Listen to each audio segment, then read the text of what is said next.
ಕೊಲಂಬೋದಲ್ಲಿ ಭಾರತ ಮತ್ತು ಪಾಕಿಸ್ತಾನ ತಂಡಗಳ ನಡುವಿನ ಪಂದ್ಯದಲ್ಲಿ ಟೀಮ್ ಇಂಡಿಯಾದ ಪರವಾಗಿ ಇಶಾನ್ ಕಿಶನ್ ಒಂದು ಭರ್ಜರಿ ಬ್ಯಾಟಿಂಗ್ ಪ್ರದರ್ಶನವನ್ನು ತೋರುವುದರ ಮೂಲಕ ದೊಡ್ಡ ಇತಿಹಾಸವನ್ನೇ ನಿರ್ಮಿಸಿದ್ದಾರೆ. ಹಾಗಾದ್ರೆ ಪಾಕಿಸ್ತಾನದ ಎದುರು ನಡೆದಂತಹ ಮಹತ್ವವಾದಂತಹ ಪಂದ್ಯದಲ್ಲಿ ಟೀಮ್ ಇಂಡಿಯಾದ ಪರವಾಗಿ ಇಶಾನ್ ಕಿಶನ್ ತೋರಿದಂತಹ ಒಂದು ಭರ್ಜರಿ ಬ್ಯಾಟಿಂಗ್ ಪ್ರದರ್ಶನ ಆಗಿತ್ತು. ಇಶಾನ್ ಕಿಶನ್ ಬ್ಯಾಟಿಂಗ್ ಆರ್ಭಟಕ್ಕೆ ಪಾಕಿಸ್ತಾನ ಗಡಗಡ ಅಂತ ನಡುಗಿ ಹೋಗಿದೆ. ಹಾಗೆಯೇ ಇಶಾನ್ ಕಿಶನ್ ನಿರ್ಮಿಸಿದ ಆ ದಾಖಲೆ ಏನು ಎಂಬುದರ ಕಂಪ್ಲೀಟ್ ಡೀಟೇಲ್ಸ್ ಅನ್ನ ಈ ವಿಡಿಯೋದಲ್ಲಿ ನಾವು ನಿಮ್ಮ ಜೊತೆ ಶೇರ್ ಮಾಡಲಿದ್ದೇವೆ. ಈ ಸುದ್ದಿಯ ಡೀಟೇಲ್ಸ್ ಅನ್ನ ಕೊಡುವುದಕ್ಕಿಂತ ಮುಂಚೆ ನೀವು ಟೀಮ್ ಇಂಡಿಯಾದ ಅಭಿಮಾನಿಗಳಾಗಿದ್ದಲ್ಲಿ ಈ ವಿಡಿಯೋಕ್ಕೊಂದು ಲೈಕ್ ಮಾಡಿ. ಹಾಗೆಯೇ ಟೀಮ್ ಇಂಡಿಯಾದಲ್ಲಿ ಯಾವ ಆಟಗಾರ ನಿಮಗೆ ತುಂಬಾ ಇಷ್ಟ ಎಂಬ ನಿಮ್ಮ ಅನಿಸಿಕೆಯನ್ನ ತಪ್ಪದೇ ಕಮೆಂಟ್ ಬಾಕ್ಸ್ ಅಲ್ಲಿ ತಿಳಿಸಿ ಕೂಡ. ಕೊಲಂಬೋದಲ್ಲಿ ಭಾರತ ಮತ್ತು ಪಾಕಿಸ್ತಾನ ತಂಡಗಳ ನಡುವಿನ ಹೈ ವೋಲ್ಟೇಜ್ ಮ್ಯಾಚ್ ನಲ್ಲಿ ಟಾಸ್ ಅನ್ನ ಗೆದ್ದಂತಹ ಪಾಕಿಸ್ತಾನ ಮೊದಲು ಫೀಲ್ಡಿಂಗ್ ಅನ್ನು ಆಯ್ಕೆ ಮಾಡಿಕೊಂಡಿತು.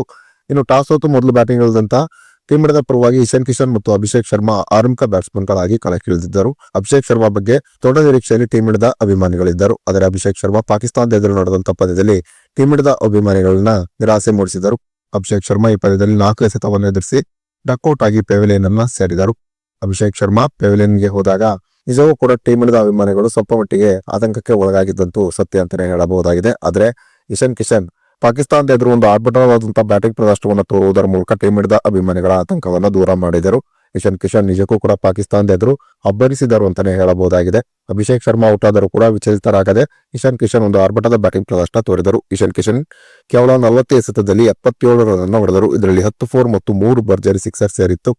ಇಶಾನ್ ಕಿಶನ್ ಆಡಿದಂತ ಒಂದು ಸ್ಫೋಟಕವಾದಂತಹ ಬ್ಯಾಟಿಂಗ್ ಪ್ರದರ್ಶನದಿಂದಾಗಿಯೇ ಟೀಮ್ ಇಂಡಿಯಾ ಪಾಕಿಸ್ತಾನದ ಎದುರು ಒಂದು ಉತ್ತಮ ಮೊತ್ತವನ್ನ ಕಲೆ ಹಾಕಿತು ಅಂತಾನೆ ಹೇಳಬಹುದಾಗಿದೆ. ಇನ್ನು ಇಶಾನ್ ಕಿಶನ್ ಪಾಕಿಸ್ತಾನದ ಎದುರು ನಡೆದಂತಹ ಪಂದ್ಯದಲ್ಲಿ ಒಂದು ಭರ್ಜರಿಯಾದಂತಹ ಬ್ಯಾಟಿಂಗ್ ಪ್ರದರ್ಶನವನ್ನು ತೋರುತ್ತಿದ್ದನ್ನ ನೋಡಿ ಖಂಡಿತವಾಗಿ ಇಶಾನ್ ಕಿಶನ್ ಪಾಕಿಸ್ತಾನದ ಎದುರು ಸೆಂಚುರಿಯನ್ನು ಸಿಡಿಸಬಹುದೆಂಬ ನಿರೀಕ್ಷೆಯಲ್ಲಿ ಟೀಮ್ ಇಂಡಿಯಾದ ಅಭಿಮಾನಿಗಳಿದ್ದರು.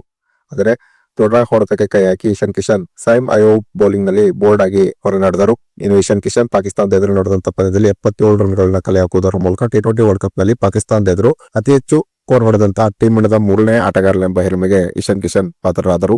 ಮೊದಲ 2 ಸ್ಥಾನದಲ್ಲಿ ವಿರಾಟ್ ಕೊಹ್ಲಿ ಇದ್ದಾರೆ. ವಿರಾಟ್ ಕೊಹ್ಲಿ 2022ರಲ್ಲಿ ಪಾಕಿಸ್ತಾನದ ಎದುರು ಅಜೇಯ 87 ರನ್ಗಳನ್ನ ಹೊಡೆದಿದ್ದರು. ಇನ್ನು 2012ರಲ್ಲಿ ವಿರಾಟ್ ಕೊಹ್ಲಿ ಪಾಕಿಸ್ತಾನದ ಎದುರು T20 ವರ್ಲ್ಡ್ ಕಪ್ ನಲ್ಲಿ 78 ರನ್ಗಳನ್ನ ಹೊಡೆದಿದ್ದರು. ಇನ್ನು 3ನೇ ಸ್ಥಾನದಲ್ಲಿ ಇಶಾನ್ ಕಿಶನ್ ಇದ್ದಾರೆ. ಇಶಾನ್ ಕಿಶನ್ 40 ಎಸೆತದಲ್ಲಿ 77 ರನ್ಗಳನ್ನ ಹೊಡೆದರು. ಇಶಾನ್ ಕಿಶನ್ ಸೆಂಚುರಿ ಹೊಡೆದಿದ್ದಾರೆ.